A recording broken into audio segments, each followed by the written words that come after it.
যে সৃষ্টির পেছনে উদ্দেশ্যটা কি, এটা প্রত্যেক মানুষেরই মাথাতে অন্তত জীবনে একবার আসবে। হতে পারে সেই লোক ধনী অথবা গরিব, রাজা অথবা প্রজা, কালো বা সাদা, হলুদ বা বাদামি, সে থাকতে পারে আমেরিকায় বা ইংল্যান্ডে, অথবা থাকতে পারে ভারতে বা সৌদি আরবে। এই প্রশ্নটা পৃথিবীর প্রত্যেক মানুষের মাথাতেই জীবনে অন্তত একবার উঁকি দিয়ে যাবে। আমাদের কেন সৃষ্টি করা হয়েছে? আমরা এই পৃথিবীতে কেন? আমাদের এখানে আসার উদ্দেশ্যটা কি? আর পৃথিবীর বেশিরভাগ মানুষই মনে করে যে অবশ্যই এখানে একজন সৃষ্টিকর্তা আছেন, মানে সর্বশক্তিমান ঈশ্বর, আর ঈশ্বরের কারণেই এখানে এসেছি। তবে সামান্য কিছু মানুষ আছে যারা বিশ্বাস করে না যে সৃষ্টিকর্তা বলে কেউ একজন আছেন, মানে সর্বশক্তিমান ঈশ্বর। আর তারা মনে করে যে এই মহাবিশ্ব সৃষ্টি হয়েছে পুরোপুরি দুর্ঘটনাক্রমে, আর আমরা মানুষরাও এই পৃথিবীতে এসেছি এরকম দুর্ঘটনাক্রমে। ধরেন সাগরের বিচে দেখলেন একটা মানুষের পায়ের ছাপ। সে সময় একজন লজিক্যাল মানুষ চিন্তা করবে এই পায়ের ছাপ তৈরি হয়েছে কোনো মানুষের হাঁটার কারণে। একজন লজিক্যাল মানুষ ভাববে না যে পায়ের ছাপটা তৈরি হয়েছে দুর্ঘটনাক্রমে, অথবা পায়ের ছাপটা তৈরি হয়েছে সমুদ্রের পানির স্রোতে। যখন পানি চলে যায় তখন পায়ের ছাপ তৈরি হয়। একজন লজিক্যাল মানুষ বুঝতে পারবে যে পায়ের ছাপটা তৈরি করেছে কোনো একজন মানুষ, এটার একটা উদ্দেশ্য আছে, কেন এটা তৈরি হয়েছে। এখন এই প্রশ্নটা যে সৃষ্টির পেছনে উদ্দেশ্যটা কি, এর উত্তর দেওয়া যায় দুটো দৃষ্টিভঙ্গি থেকে। এক নাম্বার হচ্ছে সৃষ্টিকর্তার দৃষ্টিভঙ্গি থেকে, মানে সর্বশক্তিমান ঈশ্বরের, আর দুই নাম্বার হলো সৃষ্ট জিনিসের দৃষ্টিভঙ্গি থেকে, মানুষের দৃষ্টিভঙ্গি। এখানে প্রথম দৃষ্টিভঙ্গিটা হচ্ছে আমাদের স্রষ্টা সর্বশক্তিমান ঈশ্বরের দৃষ্টিভঙ্গি। কোন কারণে তিনি মানুষকে সৃষ্টি করেছেন, কোন কারণে এত কিছু তিনি সৃষ্টি করেছেন। আর দুই নম্বর সৃষ্টি করা জিনিসের দৃষ্টিভঙ্গি থেকে, মানে মানুষের দৃষ্টিভঙ্গি, যে সর্বশক্তিমান ঈশ্বর কেন আমাদের সৃষ্টি করেছেন। যেসব লোকজন সর্বশক্তিমান ঈশ্বরের অস্তিত্বকে মেনে নিতে চায় না, তারা মনে করে যে আমরা মানুষরা এই পৃথিবীতে এসেছি দুর্ঘটনাক্রমে। তাহলে সেই ফিলোসফি অনুযায়ী মানুষ আর অন্যান্য সৃষ্ট জিনিসের মধ্যে কোনো পার্থক্য নেই, সবাই এসেছে দুর্ঘটনাক্রমে। মানুষ আর অন্যান্য পশু পাখি সবাই দুর্ঘটনাক্রমে। এই লোকগুলোর জীবনে নির্দিষ্ট কোনো উৎস নেই, তাদের অস্তিত্বের পেছনে কোনো উদ্দেশ্যও নেই, আর তারা অন্যান্য পশু পাখির মতোই জীবন ধারণ করে, খায়, তারা ঘুমায়, আরাম করে, বংশবিস্তার করে, ব্যাস। তাহলে মানুষ আর অন্যান্য পশু পাখির জীবনের উদ্দেশ্য একই হয়ে গেল, খাওয়া, পান করা, ঘুমানো, আরাম করা, বংশবিস্তার। যেহেতু তাদের জীবনের কোনো উদ্দেশ্য নেই, তারা এইসব কাজে দক্ষ হওয়ার চেষ্টা করে, যেমন খাওয়া দাওয়া, পান করা, চলাফেরা। তারা হয়ে যায় বস্তুবাদী, আর সেই কারণেই এই লোকগুলোর কাছে বস্তুবাদ হয়ে যায় ঈশ্বর। আর এই বস্তুবাদের কারণে এই লোকগুলোই তৈরি করে ড্রাগস, টাকা কামানোর জন্য, আরামাইশের জন্য। তারা তৈরি করে বোমা, ভয়ঙ্কর সব মারণাস্ত্র, লিপ্ত হয় অবাধ যৌনাচারে, ব্যভিচারে, তারপর সমকামিতায় আর পর্নোগ্রাফিতে। এতে তাদের মধ্যে কোনো বিকার নেই। তারা ড্রাগস তৈরি করুক অথবা পর্নোগ্রাফিতে ব্যস্ত থাকুক, তাদের মূল উদ্দেশ্যটা বস্তুবাদ ছাড়া আর কিছুই নয়। আসুন আজকে আমরা এই প্রশ্নটার উত্তর খোঁজার চেষ্টা করি দুটো দৃষ্টিভঙ্গি থেকেই, যে সৃষ্টির উদ্দেশ্যটা আসলে কি। প্রথমে আমরা দেখব আমাদের সৃষ্টিকর্তার দৃষ্টিভঙ্গি, সর্বশক্তিমান ঈশ্বরের দৃষ্টিভঙ্গি, অর্থাৎ আল্লাহ সুবহানাহু ওয়া তাআলার দৃষ্টিভঙ্গি। কোন কারণে তিনি মানুষকে সৃষ্টি করেছেন। আল্লাহ সুবহানাহু ওয়া তাআলা কোরআনে বলেছেন, সূরা গাফির অধ্যায় নম্বর 40 আয়াত নম্বর 57, যে আকাশমণ্ডলী আর পৃথিবীর সৃষ্টি অনেক মহান মানুষের সৃষ্ট জিনিসের চেয়ে, কিন্তু অধিকাংশ মানুষ এখনো সেটা বুঝতে পারে না। অনেক মানুষ মনে করে যে আমরা হলাম সৃষ্টির সেরা জীব, তবে আল্লাহ বলেছেন আকাশমণ্ডল আর পৃথিবীর সৃষ্টি মানুষের সৃষ্ট জিনিসের চেয়ে অনেক বেশি মহান। এখন যদি উত্তর দিতে হয় যে কেন আল্লাহ সুবহানাহু ওয়া তাআলা সর্বশক্তিমান ঈশ্বর আমাদের সৃষ্টি করলেন, আল্লাহ সুবহানাহু ওয়া তাআলার অন্যতম একটা বৈশিষ্ট্য, ঈশ্বরের বৈশিষ্ট্য হচ্ছে সৃষ্টিকর্তা, সেরা সৃষ্টিকর্তা। আর আল্লাহ পবিত্র কোরআনে বলেছেন সূরা মুমিনুন অধ্যায় নম্বর 23 আয়াত নম্বর 14 যে আমাদের স্রষ্টা আল্লাহ সুবহানাহু ওয়া তাআলা, তিনি সর্বোত্তম স্রষ্টা। যদি একজন স্রষ্টা থাকেন, তার বৈশিষ্ট্য যদি হয় সৃষ্টিকর্তা, তার সৃষ্ট জিনিস থাকতে হবে। যদি কোনো সৃষ্টি না থাকে তাহলে কোনো সৃষ্টিকর্তা থাকবে না। যেমন ধরেন, আপনি বললেন যে ওই লোকটা সেরা লেখক, তাকে প্রশ্ন করা হবে যে আপনি কি কি জিনিস লিখেছেন, আপনার লেখা বইগুলো কোথায়, আর্টিকেলগুলো কোথায়। সেই লোক তখন বই বা আর্টিকেল দেখালে আমরাও বলতে পারি যে হ্যাঁ, এই লোকই সেরা লেখক। একইভাবে আল্লাহ তাআলার অন্যতম একটা বৈশিষ্ট্য হচ্ছে সৃষ্টিকর্তা, সর্বোত্তম সৃষ্টিকর্তা। তাহলে অবশ্যই তার সৃষ্টি থাকবে। তবে তার মানে এই না যে আল্লাহ সুবহানাহু ওয়া তাআলা তার সৃষ্টির উপরে নির্ভরশীল। আল্লাহ পবিত্র কোরআনে বলেছেন সূরা জুমার অধ্যায় নম্বর 39 আয়াত নম্বর 62 যে আল্লাহ সুবহানাহু ওয়া তাআলা সবকিছুর স্রষ্টা এবং তিনি তার সৃষ্টির উপর নির্ভরশীল নন।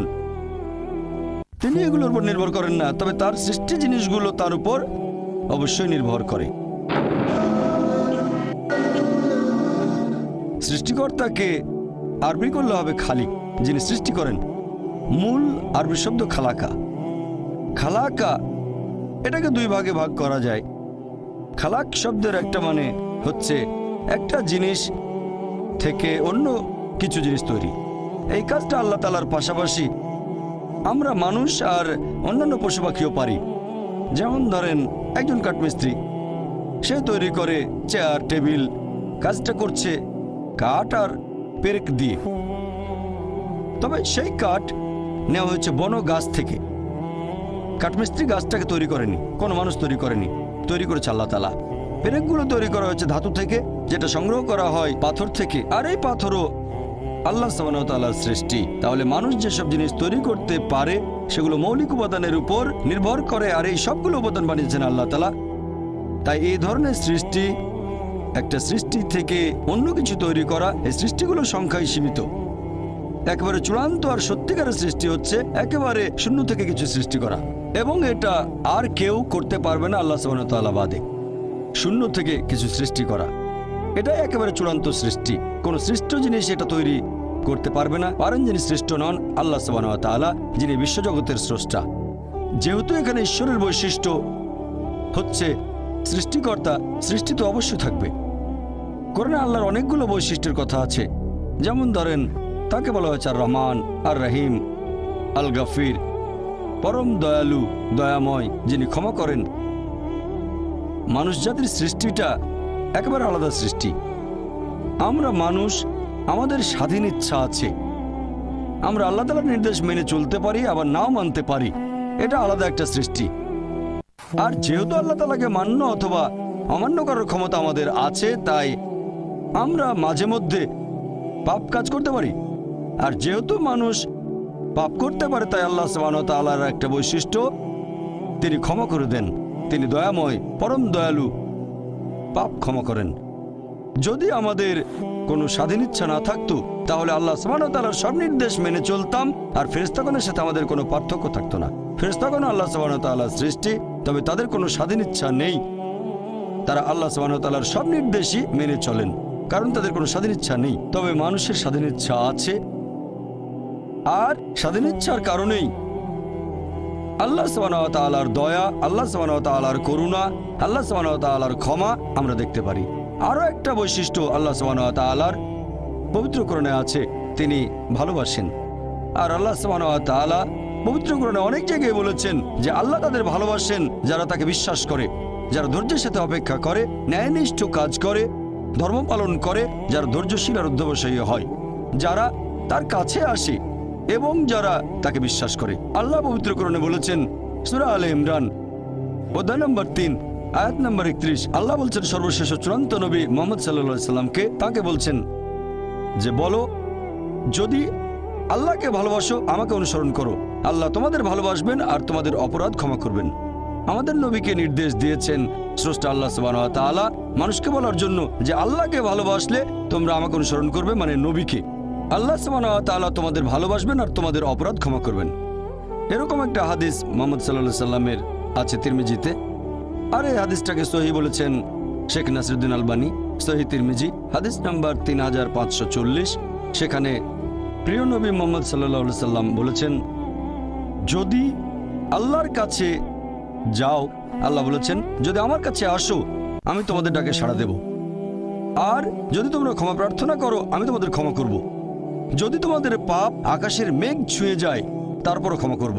যদি তোমাদের পাপ এই পৃথিবীর মতো আকারে বিশাল হয় তারপরও আমি তোমাদের ক্ষমা করার জন্য প্রস্তুত থাকব, যদি আমার কাছে ক্ষমা প্রার্থনা করো আর আমার সাথে কাউকে শরিক না করো। তার মানে আপনি যে পাপই করেন, যদি আল্লাহর কাছে ক্ষমা প্রার্থনা করেন, আন্তরিকভাবে অনুশোচনা করেন, যদি আল্লাহ তাআলার সাথে অন্য কাউকে শরিক না করেন, শিরক না করেন, আল্লাহ সুবহানাহু ওয়া তাআলা আপনাকে ক্ষমা করবেন। আল্লাহ সুবহানাহু ওয়া তাআলার আরেকটা বৈশিষ্ট্য, তিনি করুণাময়। আমাদের প্রিয় নবী মুহাম্মদ সাল্লাল্লাহু আলাইহি ওয়াসাল্লাম বলেছেন, এটা আছে সহিহ মুসলিমে খণ্ড নম্বর 4 হাদিস নাম্বার 6765। আমাদের নবী বলেছেন যে তোমরা সঠিক কাজগুলো করো, সবচেয়ে ভালো কাজগুলো তোমাদের সাধ্যে যতখানি কুলায়, আর ভালো থাকো। সঠিক কাজ করবে যতখানি সাধ্যে কুলায় আর সুখে থাকবে। কারণ কোনো মানুষই শুধুমাত্র তার কাজ দিয়ে বেহেশতে যেতে পারবে না। তখন একজন সাহাবা বললেন যে আপনার ক্ষেত্রে কি রাসূলুল্লাহ? নবী বললেন, আমিও যেতে পারবো না, আমিও বেহেশতে যেতে পারবো না যদি না আল্লাহ তাআলা আমাকে দয়া আর করুণা করেন। আল্লাহ তাআলার দয়া, করুণা আর ক্ষমা আমার সাথে না থাকলে আমিও বেহেশতে যেতে পারবো না। তাহলে আমরা বুঝতে পারলাম যে আল্লাহ সুবহানাহু ওয়া তাআলার করুণা ছাড়া কেউ বেহেশতে যেতে পারবে না। আল্লাহ সুবহানাহু ওয়া তাআলা পবিত্র কোরআনে বলেছেন, সূরা আনাম অধ্যায় নম্বর 6 আয়াত নম্বর 160, আল্লাহ বলেছেন যে তুমি কোনো সৎ কাজ করলে আমি সেটা তোমার হিসেবে 10 গুণ করে দেব, আর যদি কোনো অসৎ কাজ করো সেটাকে মাত্র একবারই ধরব, কারণ আল্লাহ কারোর সাথে জুলুম করেন না। তাহলে আমরা বুঝতে পারছি, যদি কোনো ভালো কাজ করেন আল্লাহ সুবহানাহু ওয়া তাআলা কোরআনে বলেছেন তিনি আপনার হিসেবে সেটা করে দেবেন 10 গুণ। যদি কোনো খারাপ কাজ করেন সেটাকে একবারই ধরা হবে। তার মানে যদি হিসেবটা এভাবে করা হতো যে ভালো কাজের জন্য 1 পয়েন্ট, খারাপ কাজের জন্য 1 পয়েন্ট, কোনো রকম গুণ ছাড়া ভালো কাজগুলোর, তাহলে একজন মানুষও বেহেশতে যেতে পারতো না। এটা আল্লাহ সুবহানাহু ওয়া তাআলার করুণা যে তিনি ভালো কাজগুলোকে কয়েক গুণ বাড়িয়ে পুরস্কারটাকে আরো বৃদ্ধি করেন, সেজন্য বেহেশতে যেতে পারবেন। তার মানে এই না যে কাজের কোনো গুরুত্ব নেই, কাজের গুরুত্ব অবশ্যই আছে, তবে আল্লাহর করুণা আরো গুরুত্বপূর্ণ। আল্লাহর করুণা না পেলে বেহেশতে যেতে পারবেন না। আল্লাহ বাড়িয়ে দেন, তবে আপনাকেও ভালো কাজ করতে হবে। যদি ভালো কাজের পরিমাণ 0 হয়, সেটাকে 10 লক্ষ দিয়ে গুণ করেন আপনি, সেটা হবে 0। তাহলে কাজ অবশ্যই গুরুত্বপূর্ণ, তবে আল্লাহ সুবহানাহু ওয়া তাআলার করুণা ছাড়া কোনো মানুষই বেহেশতে যেতে পারবে না। এগুলোই হলো আল্লাহর বৈশিষ্ট্য, যে তিনি দয়াময়, দয়ালু, ক্ষমাশীল, ভালোবাসেন আর করুণাময়। এই সব কিছু আমাদের স্রষ্টা আল্লাহ সুবহানাহু ওয়া তাআলার বৈশিষ্ট্য। এরকম আরো একটা বৈশিষ্ট্য, একেবারে চূড়ান্ত সুবিচার। আর আল্লাহ সুবহানাহু ওয়া তাআলার রয়েছে ইলমে গায়েব। মানুষ জন্মানোর আগেই তিনি জানেন কখন মানুষটা জন্ম নেবে, সে ভালো কাজ করবে নাকি খারাপ কাজ করবে, সে মেনে চলবে আল্লাহ সুবহানাহু ওয়া তাআলার নির্দেশগুলো নাকি অমান্য করবে। আল্লাহ জানেন, তিনি জানেন যে সে মানুষটা বেহেশতে যাবে নাকি দোজখে যাবে, জান্নাতে না জাহান্নামে যাবে, আল্লাহ জানেন। তবে আল্লাহ যদি এরকম করতেন, যখনই একজন মানুষ জন্মালো অথবা জন্মানোর আগেই তাকে বেহেশতে পাঠিয়ে দিলেন যার বেহেশতে যাওয়া উচিত, আর তাকে দোজখে পাঠালেন যার দোজখে যাওয়া উচিত, যে মানুষগুলো বেহেশতে গেছে তারা হয়তো আপত্তি করবে না, তারা বলবে ভালো, আলহামদুলিল্লাহ, আমাদের আল্লাহ বেহেশতে পাঠিয়েছেন, সমস্যা নেই। তবে যাদেরকে দোজখে পাঠানো হবে তারা অবশ্যই আপত্তি জানাবে যে আপনি তো আমাদের কোনো সুযোগই দেননি, আল্লাহ কোনো পরীক্ষা ছাড়াই আমাদের দোজখে পাঠিয়ে দিলেন। আল্লাহ সুবহানাহু ওয়া তাআলা সবসময়ই করেন সুবিচার। আল্লাহ পবিত্র কোরআনে বলেছেন সূরা নিসা অধ্যায় নম্বর 4 আয়াত নম্বর 40, আল্লাহ সুবহানাহু ওয়া তাআলা কারোর সাথে অনুপরিমাণও জুলুম করেন না। সেই কারণে আল্লাহ সুবহানাহু ওয়া তাআলা মানুষকে এই পৃথিবীতে পাঠান। যদি আল্লাহ সুবহানাহু ওয়া তাআলার নির্দেশগুলো মেনে চলেন তাহলে পরীক্ষায় পাশ করবেন, তা না হলে ফেল করবেন। অনেকে জিজ্ঞেস করতে পারে যে ইমানের অন্যতম একটা স্তম্ভ, সর্বশেষ স্তম্ভ কদর অর্থাৎ নিয়তি সম্পর্কে। আর আল্লাহ পবিত্র কোরআনে বলেছেন সূরা সাজদা অধ্যায় নম্বর 32 আয়াত নম্বর 12, আল্লাহ বলেছেন যেসব মানুষ হবে দোজখের অধিবাসী, শেষ বিচারের দিনে তারা কোনোভাবেই আল্লাহ তাআলার বিচারে আপত্তি জানাতে পারবে না। উল্টো তারা বলবে, সেদিন সব অপরাধীরা তাদের মাথা নিচু করে রাখবে আর বলবে আমাদের ক্ষমা করুন। তারা কোনো আপত্তি জানাবে না, শুধু বলবে যে আমাদের আরেকটা সুযোগ দিন। আমাদের আরো একবার এই পৃথিবীতে পাঠান, সেইবার আমরা অবশ্যই হব বিশ্বাসী। তবে আল্লাহ তো জানেন, তিনি যদি আরেকবার এদেরকে এই পৃথিবীতে কখনো পাঠান, তাহলে তার আগের স্মৃতিগুলো কিছুই থাকবে না, দোজখের স্মৃতি তাদের মনে থাকবে না। আল্লাহ ভালো করেই জানেন তারা সেই আগের ভুলগুলো আবারও করবে। এ কথা কোরআনে বলা হয়েছে, সূরা আনাম অধ্যায় নম্বর 6 আয়াত নম্বর 28, যদি এই লোকগুলোকে আবার পৃথিবীতে পাঠানো হয়, তারা আবারও সে একই ভুল করবে, কারণ তারা মিথ্যাবাদী। তাহলে আল্লাহ এটা আগে থেকেই জানেন যে এই লোকগুলোকে যদি আবার পৃথিবীতে পাঠান, যদি স্মৃতি মুছে ফেলা হয় দোজখে তারা যা কিছু দেখেছিল, তাহলে আবার একই ভুল করবে। এবার কদরের প্রসঙ্গে আসি। কদর হলো ঈমানের 6 নম্বর স্তম্ভ। যে আল্লাহ সুবহানাহু ওয়া তাআলা, আমরা মুসলিমরা মানি যে আল্লাহ লিখেছেন কদর, অর্থাৎ নিয়তি। অনেকে এখানে আপত্তি জানায়, অনেক লোক এভাবে প্রশ্ন করে, মুসলিম অমুসলিম অনেকেই বলে, আল্লাহ তো সবকিছু নিয়তি লিখে রেখেছেন যে অমুক লোক ভালো হবে না খারাপ হবে, সে কাউকে খুন করবে কি করবে না, বা কাউকে ধর্ষণ করবে কিনা, অথবা চুরি করবে কিনা, অথবা ভালো কাজ করবে কিনা, সে বেহেশতে যাবে নাকি দোজখে, সবকিছু আগেই লেখা থাকলে আমরা কি করব? এখানে কার দোষ? যদি কাউকে খুন করি, আল্লাহ আমার কদরে লিখেছেন, আমি খুন করবো আর করে ফেললাম, এই দোষটা কার? দোষ তো আল্লাহর, তাহলে আমাকে দোজখে পাঠানো হবে কেন? আর এটা খুবই লজিক্যাল প্রশ্ন। এই প্রশ্নের উত্তরে বলবো, আমাদেরকে এই কদর বা নিয়তির ধারণা আগে বুঝতে হবে যে আল্লাহ সুবহানাহু ওয়া তাআলা আগে থেকে লিখে রেখেছেন একটা মানুষ কখন জন্মাবে, তারপরে সে কোন দেশে জন্মাবে, কখন মারা যাবে, কোন দেশে মারা যাবে। আল্লাহ পবিত্র কোরআনে বলেছেন সূরা ইসরা অধ্যায় 17 আয়াত নম্বর 14, যে যখন কোনো শিশু জন্ম নেয় তার কর্মগুলো আমি তার গ্রীবালগ্ন করে দিই। একজন মানুষের ব্যাপারে আল্লাহ জানেন সে কি করবে, ভালো না খারাপ, সঠিক না বেঠিক, সে বেহেশতে যাবে নাকি দোজখে যাবে। তবে আল্লাহ সুবহানাহু ওয়া তাআলার আছে ইলমে গায়েব।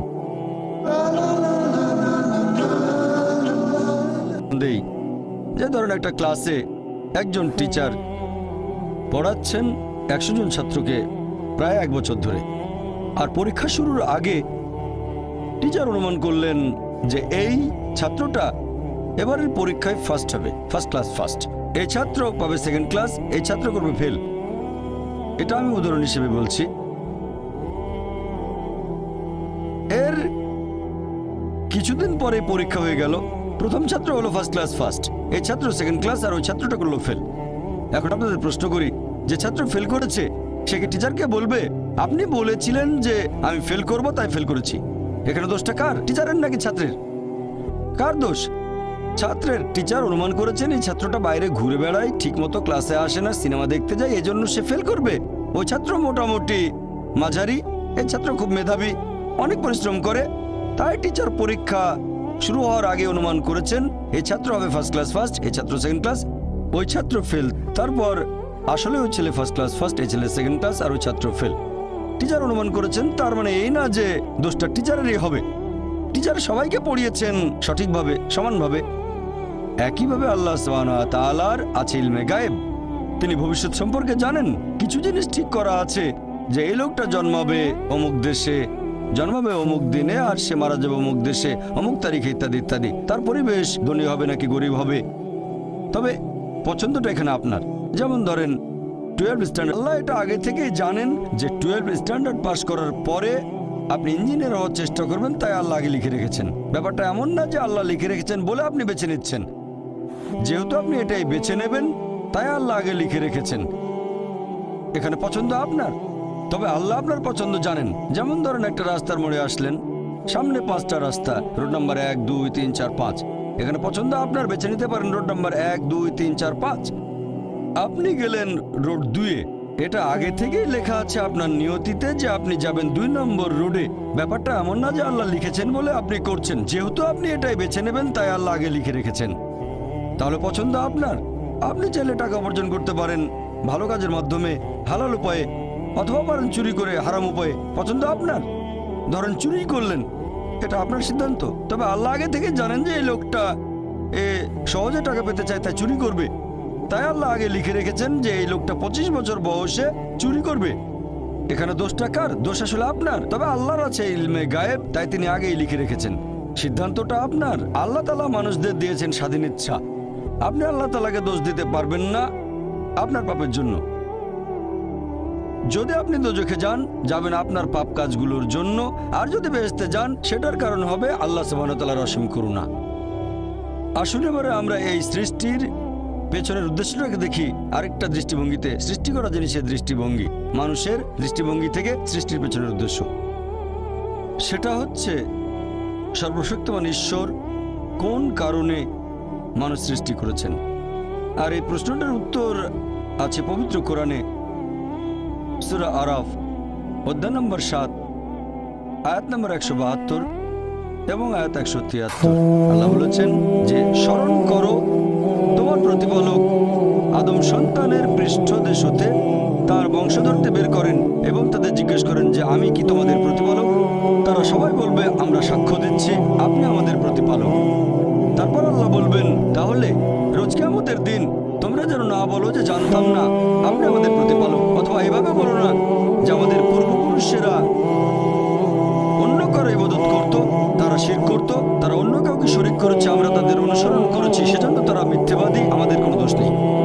তাহলে মানুষ জাতি এই পৃথিবীতে আসার আগে আল্লাহ তাআলা সব মানুষকে আদম সন্তানের পৃষ্ঠদেশ থেকে বের করে জিজ্ঞেস করেছিলেন যে কে তোমাদের প্রতিপালক, আর সবাই সাক্ষ্য দিয়েছিল আল্লাহ কেবল একজন, তিনি আমাদের প্রতিপালক। আর এখন আমরা পৃথিবীতে পরীক্ষা দিচ্ছি। আল্লাহ পবিত্র কোরআনে বলেছেন, আমার লেকচারের শুরুতেও কোরআনের আয়াতটা বলেছিলাম, সূরা যারিয়াত অধ্যায় নম্বর 51 আয়াত নম্বর 56। আল্লাহ বলেছেন যে আমি সৃষ্টি করেছি জিন এবং মানুষ যাতে তারা আমার ইবাদত করে। যা আমি সৃষ্টি করেছি জিন এবং মানুষ যাতে তারা আমার ইবাদত করে। তাহলে মানুষ এবং জিন সৃষ্টি করার পেছনের উদ্দেশ্যটা হচ্ছে যাতে তারা আল্লাহ তাআলার ইবাদত করে। ইবাদতের ইংরেজি ওয়ার্শিপ, আর আপনারা দেখবেন এই ইংরেজি শব্দ ওয়ার্শিপ এসেছে প্রাচীন একটা ইংরেজি শব্দ থেকে, ওয়ার্থস্কাইফ, যার মানে সম্মান করা। আর আপনারা যদি নতুন সংস্করণের ওয়েবস্টার ডিকশনারি দেখেন, সেটা বলছে ওয়ার্শিপ মানে কোনো ঈশ্বর বা দেবতার আরাধনা করা এবং সম্মান করা, ঈশ্বরের আরাধনা এবং সম্মান করা। আর এই ওয়ার্শিপ শব্দের আরবি করলে হবে ইবাদা। এই ওয়ার্শিপ শব্দের আরবি হচ্ছে ইবাদা। এই ইবাদার মূল আরবি শব্দ হচ্ছে আব্দ, যার মানে হচ্ছে ভৃত্য। আর একজন ভৃত্যের দায়িত্ব তার মনিবের যাবতীয় ইচ্ছার আদেশগুলো পালন করা। তাহলে ইবাদা মানে আল্লাহ সুবহানাহু ওয়া তাআলার ইচ্ছার কাছে সম্পূর্ণভাবে আত্মসমর্পণ করা। ইবাদা মানে আমাদের স্রষ্টা আল্লাহ তাআলার যাবতীয় ইচ্ছার কাছে সম্পূর্ণভাবে আত্মসমর্পণ করা। আর আপনারা খেয়াল করলে দেখবেন যে এটাও একটা ইবাদতের অংশ হবে যদি আল্লাহ সুবহানাহু ওয়া তাআলার প্রশংসা করে।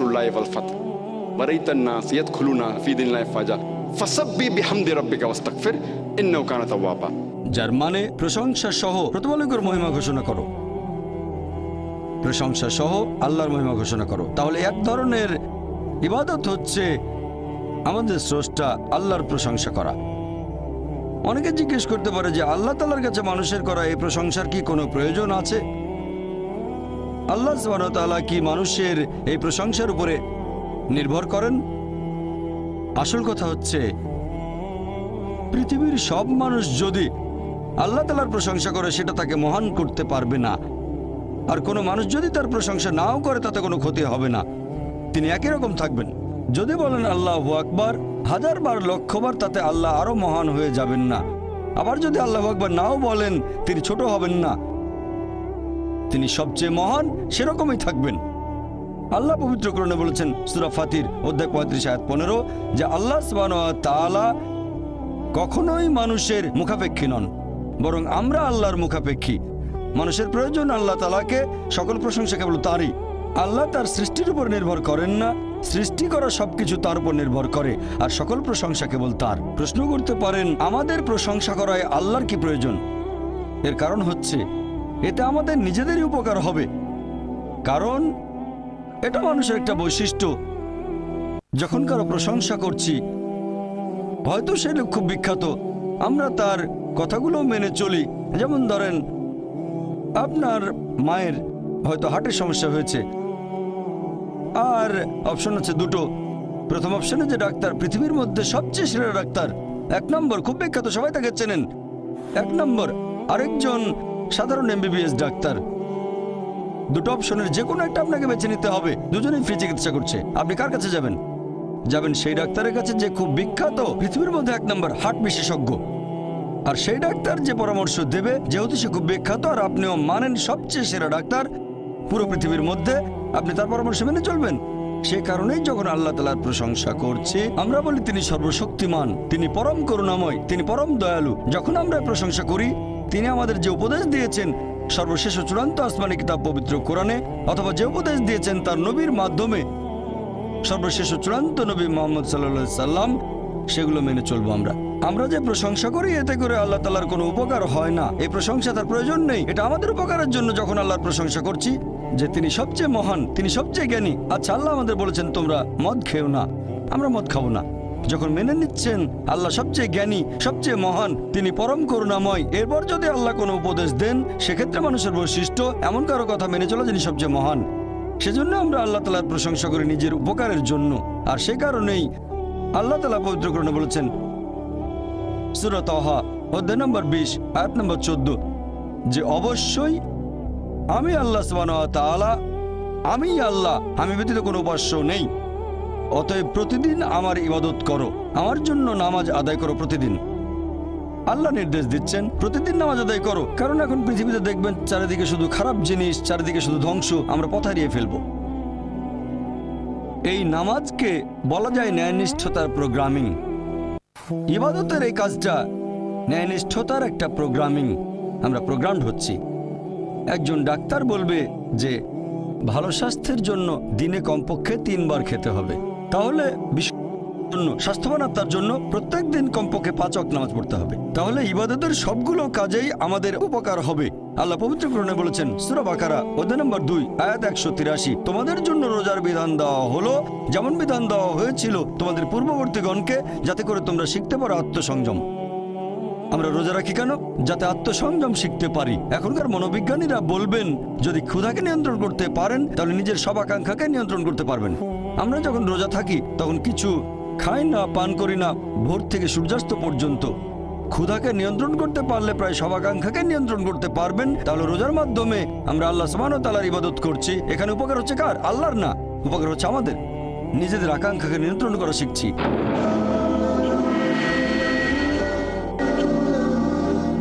আল্লাহ পবিত্র কোরআনে বলেছেন, সূরা মাইদা অধ্যায় নম্বর 5 আয়াত নম্বর 90, ইয়া আইয়ুহাল্লাযিনা আমানু, হে মুমিনগণ, ইন্নামাল খামরু ওয়াল মাইসিরু, নিশ্চয়ই মদ পান এবং জুয়া খেলা, ওয়াল আনযাবু ওয়াল আজলামু, মূর্তি পূজার বেদি এবং ভাগ্য নির্ণায়ক স্বর, রিজসুম মিন আমালিশ শাইতান, এগুলো সব শয়তানের কাজ। ফাজতানিবু লাকুম তুফলিহুন, এগুলো বর্জন করো যাতে সফল কাম হতে পারো। এখানে আল্লাহ সুবহানাহু ওয়া তাআলা আমাদের নির্দেশ দিচ্ছেন যে হে মুমিনগণ, নিশ্চয়ই মদ পান এবং জুয়া খেলা, মূর্তি পূজার বেদি মানে মূর্তি পূজা করা, ভাগ্য নির্ণায়ক স্বর মানে ভাগ্য গণনা, এগুলো শয়তানের কাজ। এগুলো বর্জন করো যাতে সফল কাম হতে পারো। আর আল্লাহ এর পরের আয়াতে বলছেন, সূরা মাইদা অধ্যায় নম্বর 5 আয়াত নম্বর 91, যে শয়তান মানুষের মধ্যে শত্রুতা আর বিদ্বেষ সৃষ্টি করতে চায় এই মদ এবং জুয়ার মাধ্যমে। আর এগুলো তোমাদেরকে আল্লাহ সুবহানাহু ওয়া তাআলার স্মরণে বাধা দেবে।